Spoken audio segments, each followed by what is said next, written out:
Hi students. आज हमारे साथ गौरव हैं जो लास्ट ईयर हमारे अनअकैडमी के स्टूडेंट थे and finally he went into IIM Kozhikode. तो आज हम लोग गौरव से उनकी जर्नी के बारे में जानेंगे कि उन्होंने अपना पिछले एक साल में किस तरह से प्रिपरेशन की और कौन कौन सी चीज़ें उनको लगता है जो ज़्यादा ज़रूरी हैं किसी भी स्टूडेंट के लिए।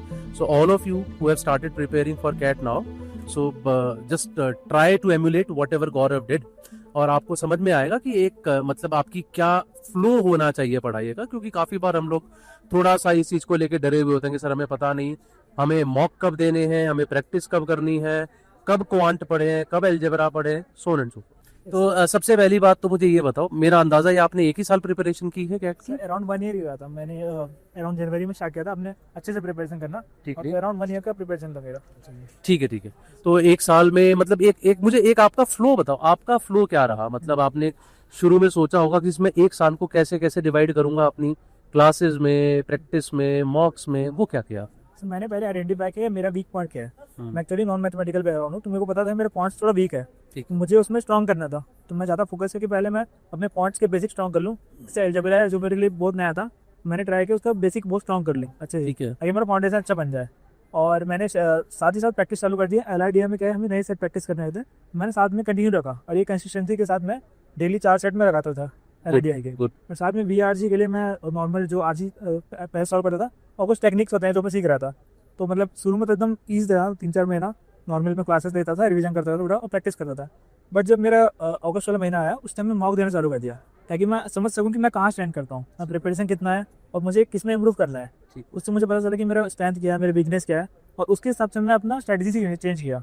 जैसे मुझे पता चला कि मेरा अलजेब्रा थोड़ा वीक है, ज्योमेट्री वीक है, मैं उसके बाद उसमें फोकस किया कि मैं कैसे उसको इंप्रूव कर सकूँ और उस सेक्शन में उस पर्टिकुलर टॉपिक में कैसे स्कोर ला सकें। ठीक। वैसे ही एनालिसिस करके मैं हर वीक मॉक देता था। हम्म। एंड देन मैं सितंबर में फ्रीक्वेंसी बढ़ाया, हर वीक में 2 मॉक दिया।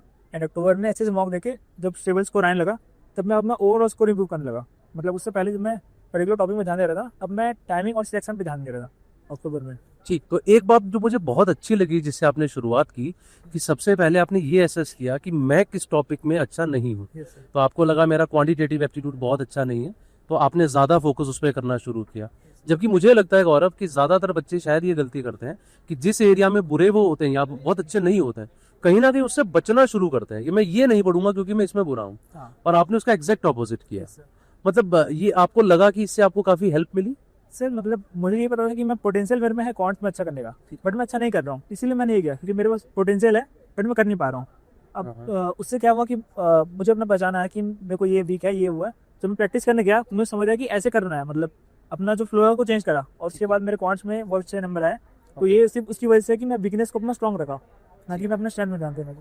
ठीक है। तो अगर मैं एक टॉपिक वाइज अब बात करता हूँ लेटर से, so let's first talk about verbal ability. Rather we have Alpa ma'am with us. Okay, out of the 3 sections, where would you rate your verbal ability when you started your prep? Actually मैं verbal ability little bit weak, so मैं उसको 3rd rank किया था। अच्छा, या okay. कि मतलब मेरा लॉजिकल रीजनिंग अच्छा था, हम्म, उसमें मैं स्कोर कर रहा था, शुरू से स्कोर कर रहा था, और पॉइंट मुझे लगा था पोटेंशियल है, मैं कर लूंगा। बट वर्बल का क्या है, मेरे लिए शुरू से नहीं आता, मैं उतना इंग्लिश में उतना वो अच्छा नहीं था मेरा, तो मैं लगा था तो वीक ही है वो। okay. साथ में उसको स्लोली प्रेप किया, मैं तो ध्यान नहीं शुरू में कम दिया, बट प्रेप चालू कर दिया शुरू से। Okay. Most important question, do you think जनवरी में स्टार्ट करना एक बेनिफिशियल डिसीजन था, वाइज था, या आपने शुरू के कुछ महीने वेस्ट करे अपने प्रेप में? मतलब वो अच्छा डिसीजन था क्योंकि मैं शुरू से फ्लो में रह गया। तो जो शुरू में इनिशियली एक्सेलरेशन लेने का पॉइंट रहता है, मैं उससे उनसे पहले ही मैं चालू कर लिया। Yeah, तो right. मुझे एक एडवांटेज मिल गया कि मैं पहले से ही प्रेप कर रहा हूँ टॉपिक वाइज। तो जो लेट प्रेप कर रहे हैं उनसे मुझे ज़्यादा एडवांटेज मिला है। Okay. और better. VARC में फिर while you were preparing आपके पास में रफली 10-11 मंथ्स तो थे ही Yeah. For sure. इन मंथ्स में आपने VRC के लिए how did you start and how did you proceed later on? I would want to know your strategy. Initially मैं आरसी पर फोकस किया कि मतलब वो मुझे लगा था नॉर्मली आरसी है, पैसेज पढ़ के आंसर देना, बट कैट का आरसी थोड़ा अलग आता है, उसमें हमें इन्फेरेंस करना रहता है, बहुत कुछ स्ट्रेंथिंग वीकनेस Right. रहता है। तो मैं वो टॉपिक पे ध्यान दिया कि वो टॉपिक जब आएगा तो मुझे कैसे अप्रोच लेना है, कैसे सॉल्व करूँ। तो मैं टॉपिक वाइज वो क्वेश्चन वाइज सॉल्व किया। Okay. देन मैं बीए पे गया कि पैरासिम्पल कैसे करना है, और कुछ टेक्निक्स होते हैं उसे सॉल्व करने की, ताकि हमें इजीली जल्दी सॉल्व कर पाऊँ, Right. क्वेश्चन अच्छा है। Right. और फोकस उसमें क्या मेन, और मेन सेक्शनल मॉक बहुत काम आया उसमें। अच्छा, तो आप सेक्शनल टेस्ट देते थे, मॉक्स भी देते थे। Yeah. हाउ मेनी मॉक्स पर वीक अगर हम देखें या पर मंथ अगर हम देखें, प्रॉब्ली अराउंड अगस्त या सितंबर आप कितने मॉक्स दे रहे थे? अगस्त में मैं 7 8 मॉक दिया था। ओके सितंबर में वो बढ़ के 12 हो गया अराउंड। ओके अक्टूबर में और वही 11 12 और मॉक दिया। Perfect yes ma'am. Alright. And इस जर्नी में मुझे ये बताओ सबसे डिफिकल्ट वीआरसी में व्हाट वाज दैट जंक्चर जब आपको लग रहा था कि नहीं वीआरसी डिफिकल्ट हो रहा है मेरे लिए, मुझसे नहीं हो रहा है? Did you face anything of that? Yes ma'am, actually mock में जब मेरे मार्क्स बहुत फ्लक्चुएट करते थे वीआरसी में, ओके मेरे बहुत बार एकदम अराउंड 0 भी आया मार्क्स, क्योंकि ना लास्ट में 2 ऑप्शन बचते थे मेरे पास, मेरे को लगता है दोनों सही है, बट एकदम छोटा सा ट्विस्ट रहता है दोनों ऑप्शन में जो एलिमिनेट नहीं हो I'll पाता। pause you right here. I'll continue your question. Marks fluctuation. I think almost everyone who's watching us will fall into the same category कि VARC में marks fluctuate करते हैं. Now getting back to you, how do you resolve it? Initially मैं थोड़ा demotivate हो गया था कि मेरा मार्क बहुत फ्लक्चुएट कर रहा है, कि मैं गलत कर रहा हूँ, बट वो मॉक ऐसे डिजाइन होता है बहुत बार ताकि आप लॉस करो। Exactly. मैं वो रियलाइज कर लेता हूँ, सर से बात हो तो सर बोले Right. टेंशन मत लो, मार्क्स लो आएंगे, बट स्ट्रेस मत लो और पेशेंस से बस फॉलो करो अपना रूटीन को। And you came out victorious. Yeah. So I'm going to pass on the mic to Saralpra for. Okay, before I move ahead Gaurav, एक दो चीज़ें।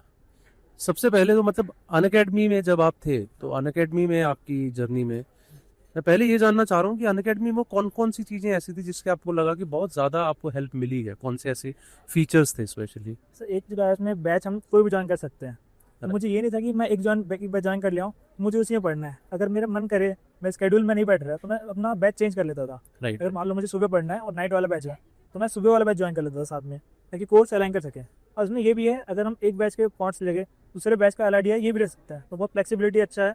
और रिकॉर्डिंग सेक्शन हमेशा रहता है, अब जितने बार भी जब चाहे देख सकते हो। तो मुझे जब रिवीजन करना रहता था मैं जब चाहे अपना टॉपिक वाइज देख लेता था, तो एक एडवांटेज है। और बहुत सारे वीडियोज़ हैं, तो अगर आपको एक वीडियो समझ नहीं आ रहा एक टॉपिक तो आप बाकी वीडियोज़ देखो, और गाइडेंस हमेशा आपको मिलता रहेगा। Right. सर ने टेलीग्राम को बनाया बहुत सारे, तो उनमें हमें हमेशा सर टच में रहते हैं, आप हमेशा टच में रहते हो हमसे, तो बहुत एडवांटेज मिलता है। और रिकॉर्डिंग में हम लोग जैसे मैं रात को क्लास होता था, मैं कभी कभी अटेंड नहीं कर पाता, तो इन द मॉर्निंग में उसी को कंप्लीट कर लेता था, तो एक एडवांटेज था कि आप जब चाहो जब मर्जी का देख सकते हो। तो गुड पार्ट इज जैसे गौरव ने 1 साल पहले शुरू किया तो वो अपनी वीकनेस पहचान भी पाए, और अच्छी बात ये थी कि उसकी एक वो फाउंडेशन क्रिएट कर पाए, क्योंकि समय था। जो आदमी थोड़ा सा लेट शुरुआत करता है शायद उसके पास उतना टाइम नहीं होता एक फाउंडेशन क्रिएट करने का, so he could create that foundation. और उन्होंने अपने टॉपिक्स को जहां वीकनेस थी उसको इम्प्रूव कर पाए। शायद टाइम कम होता तो वो चीज़ें नहीं हो पाती। एक मैं जैसे क्वांट के बारे में आपने बात की, LRDI के बारे में वर्बल के बारे में बात की। LRDI इज वन एरिया जिसमें ज़्यादातर बच्चों को दिक्कतें आती हैं।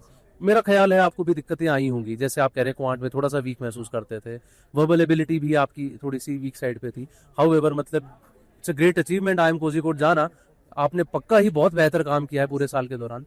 लेकिन LRDI के सेक्शन को कैसे टैकल किया, और वो शुरू करना, एक फाउंडेशन बिल्ड करना, वो आपके कैसे काम आई? सर शुरू में मैं क्या किया, टॉपिक वाइज सेट किया, जैसे अरेंजमेंट है, गेम थ्योरी है, मैं टॉपिक वाइज प्रैक्टिस करता था। और ये मेरा कंसिस्टेंटली मैं हर दिन प्रैक्टिस करता था, क्योंकि मुझे हेल्प किया कि मैं हर दिन एक फ्लो में जा रहा हूँ, हर टॉपिक कर रहा हूँ। जब मैंने हर टॉपिक कवर कर लिया ओवरऑल, तो मैं रैंडम टॉपिक लेता था, जैसे कुछ नया आ गया। और नए टॉपिक सॉल्व करने से हमें हमारा मेंटल एबिलिटी मतलब वो बढ़ता है कि अप्रोच कैसे करते हैं क्वेश्चन को। तो मेन मैं अप्रोच करना सीखा। जैसे अगर मान लो कैट में अक्सर नए क्वेश्चन आता है जो हम पढ़े उससे नहीं आता, उसको अप्रोच कैसे करें हम लोग, वो सीखा पहले मैं। फिर जब मेरा एकदम ओवरऑल प्रिपरेशन हो गया, मैं अराउंड अगस्त सितंबर मैं टाइमर लगाना चालू कर दिया। मुझे हर एक सेट 15 मिनट के अंदर सॉल्व करना है, चाहे वो जितना हार्ड क्वेश्चन जितना ईजी क्वेश्चन हो। तो मैं टाइमर लगाते गया साथ में और प्रैक्टिस करते गया, तो मैं सेक्शनल भी बन जाता था और वो प्रैक्टिस भी हो जाता है। और सर इसमें सेक्शन बहुत काम आता है, क्योंकि हमको सिलेक्शन जरूरी है इसमें। एब्सोल्यूट। आपको ये जरूरी नहीं सेट सॉल्व कर रहे हो, आपको सिलेक्शन बहुत जरूरी है, क्योंकि कैट वही सिलेक्शन का गेम है। तो मैं ट्राई किया कि क्वेश्चन देख के समझ जाऊँ ये इजी है हार्ड है और कितना टाइम लगे। उसमें मुझे थोड़ा टाइम लगा, बट वो हो गया। Thank you Gaurav, thank you for those golden words. और मैं गोल्डन वर्ड्स इसलिए कह रहा हूँ क्योंकि ज़्यादातर स्टूडेंट्स जितने हमारे होते हैं वो काफ़ी हद तक गौरव से रिलेट कर पाएंगे। किसी की वर्बल एबिलिटी वीक है, किसी की क्वांटिटेटिव एबिलिटी वीक है, किसी को LRDI में महसूस होता है मुझसे नहीं होगा। गौरव ने उन सभी चीज़ों को ओवरकम किया इस 1 साल के दौरान, और मेरे ख्याल से जो जर्नी उन्होंने शेयर की है इट्स ए ट्रिमेंडस जर्नी। उनका रिजल्ट्स बोलते हैं इसके बारे में कि उनके रिजल्ट से पता लगता है कि how hard he work and how meticulously he planned his journey there. So thank you Gaurav for being with us, and thank you Alpa ma'am. So I'm sure this was useful for you. हाँ जी। Also Gaurav is a proof that despite the fact आपकी कौन सा section कितना weak है, there is always scope of improvement. You can definitely improve considering you give it the right amount of time, you start early and you put in efforts constantly. Thank you so much Gaurav. Thank you sir. Hi everyone. So Christmas is here now. और आप सभी लोग अपने Santa का इंतजार कर रहे होंगे, तो इस बार आपका सेंटा अनअकैडमी बन के आया है to give you this beautiful offer, which is kind of a gift for all of you. That is, you get flat 50% off on CAT and OMED subscription, and you can get it just at 21,999. ये offer सिर्फ 24th of December तक आपके लिए valid है, और इसके लिए आपको एक कोड यूज करना है, which is my name SARAL, और जैसे आप ये कोड यूज करते हैं आपको 50% का डिस्काउंट मिल जाता है. तो this is the high time that you start your preparation for CAT, and Unacademy is with you on this. So happy Christmas to all of you and all the very best.